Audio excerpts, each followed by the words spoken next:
거룩한 교회 성도 여러분, 이 영상을 보시는 하나님 나라의 귀한 자녀 여러분, 오늘은 2025년 5월 18일 거룩한 주일입니다. 오늘 매일성경 본문에서는 에스더가 왕에게 유다인의 구명을 요청하기 위해 잔치를 열고 적절한 기회를 엿보고 있는 동안 하만은 모르드게가 여전히 자신을 무시하는 행동을 보이자 모르드게만 먼저 죽일 계획을 세웁니다.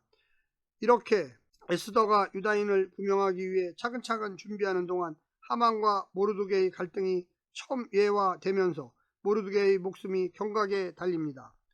오늘 본문을 나누어 보겠습니다.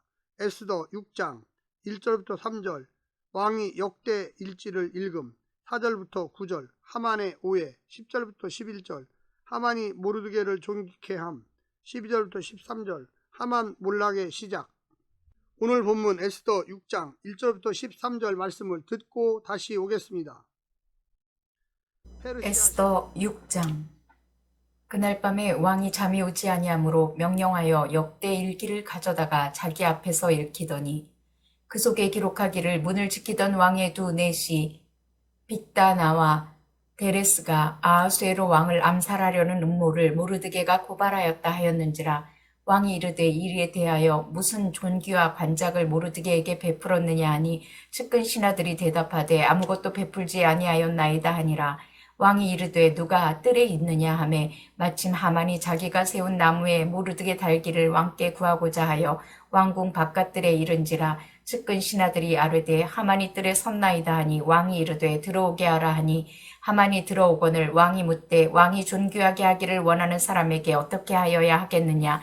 하만이 심중에 이르되 왕이 존귀하게 하기를 원하시는 자는 나 외에 누구리요 하고 왕께 아뢰되 왕께서 사람을 존귀하게 하시려면 왕께서 입으시는 왕복과 왕께서 타시는 말과 머리에 쓰시는 왕관을 가져다가 그 왕복과 말을 왕의 신하 중 가장 존귀한 자의 손에 맡겨서 왕이 존귀하게 하시기를 원하는 사람에게 옷을 입히고 말을 태워서 성중 거리로 다니며 그 앞에서 반포하여 이르기를 왕이 존귀하게 하기를 원하시는 사람에게는 이같이 할 것이라 하게 하소서 하니라. 이에 왕이 하만에게 이르되 너는 내 말대로 속히 왕복과 말을 가져다가 대궐문에 앉은 유다 사람 모르드게에게 행하되 물은 내가 말한 것에서 조금도 빠짐이 없이 하라. 하만이 왕복과 말을 가져다가 모르드게에게 옷을 입히고 말을 태워 성중 거리로 다니며 그 앞에서 반포하되 왕이 존귀하게 하시기를 원하시는 사람에게는 이같이 할 것이라 하니라.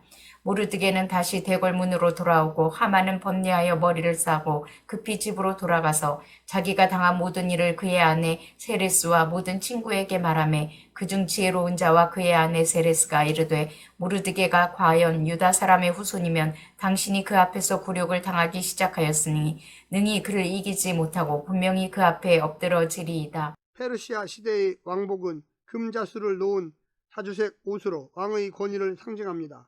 당시 왕복을 입는다는 것은 특별한 호의와 지위 표시였던 것입니다. 플루타르코스 영웅전에서는 아닥사스다 왕의 신하가 왕복을 입게 해달라고 요구하자 신하에게 왕복을 주기는 하지만 왕복을 입는 것은 허락하지는 않았다는 기록이 있습니다.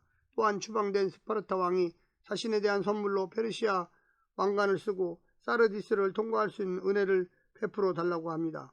이런 기록들을 보면 왕관과 왕복은 왕의 권위를 상징하고 물건으로 왕이 왕복이나 왕관을 받은 사람에게 매우 큰 호의와 신뢰를 가지고 있다는 것을 표시하는 역할을 한 것으로 보입니다. 오늘 본문을 세 부분으로 나누어 자세히 설명드리겠습니다. 첫 번째, 우연을 필연이 되게 하시는 하나님. 왕이 잠이 안 온 것도 우연이고 왕이 일기를 본 것도 우연이고 그가 읽었던 부분이 하필 모르드게가 왕을 향한 모반을 사전에 알고 조치한 대목이었습니다. 그때 마침 하만이 왕의 뜰에 들어온 것도 우연입니다. 아무도 의도하지 않았습니다. 하지만 모든 것이 한 사람에게 수렴됩니다. 모르드게입니다. 악하고 탐욕스러운 사람들, 왕께 아부하려는 신하들, 그리고 생각 없이 감각에 따라서만 움직이는 왕이 모든 음모와 술수와 착각이 뒤범벅된 곳이 그들에게 통제하지 못하는 일이 벌어지고 있는 것입니다. 하나님 말고 누구를 배우로 의심하겠습니까? 하나님을 상정하는 순간 우연은 없습니다. 그냥 그분이 일하시는 것뿐입니다. 두 번째는 모르드게를 영광스럽게 한 하만. 하만은 왕이 존귀하게 하고 싶은 사람은 자기밖에 없다고 생각했습니다. 그래서 자신이 원하는 것을 왕께 아뢰입니다. 이미 충분히 갖췄으면서도 더한 부귀와 영화를 구합니다. 왕의 옷, 왕의 말, 왕관 등 무려 7번이나 왕이라는 단어를 사용하여 말하는데 어쩌면 그가 궁극에 바란 것은 저 왕의 자리였을지 모릅니다. 그 역시 왕이 얼마나 허당인지 알았을 것이고 그래서 모반을 꿈꾸었을지도 모릅니다. 하지만 그가 원해서 왕께 아랬던 것들은 고스란히 모르드게의 것이 되었습니다. 하나님은 원수의 목전에서 잔치상을 베풀어 주십니다. 세 번째는 하만의 추락을 예고하는 하만의 아내. 모르드게가 영광을 얻자 하만은 번뇌합니다. 자신이 모르드게의 영광을 드러내는 왕의 도구로 쓰였다는 사실을 하만이 아내에게 들려주자 아내 세레스는 이것은 시작일 뿐이고 하만이 모르드게를 이길 수 없고 엎드려질 것이라고 독서를 내뱉습니다. 정확한 현실 인식입니다. 모르드게 배후에 있는 하나님을 보았을지 모릅니다. 그 말을 듣고 끌려가듯 내시에게 이끌려 에스더가 베푼 자리치에 갔지만 흥겨움은 없었을 것입니다. 더욱이 에스더와 모르드게의 관계 그리고 에스더가 유다인이라는 사실도 모른 채 나왔기에 그에게 남은 재앙은 차고 넘쳤습니다. 세상은 자기에게 닥칠 운명을 모른 채 오만방자합니다. 역사를 주관하시는 하나님을 두려워할 줄 모르는 자의 최후를 똑똑히 보십시오. 사랑하는 성도 여러분, 오늘 하루도 승리하시고요. 하나님의 놀라운 축복과 은혜가 늘 함께하기를 간절히 바랍니다. 샬롬.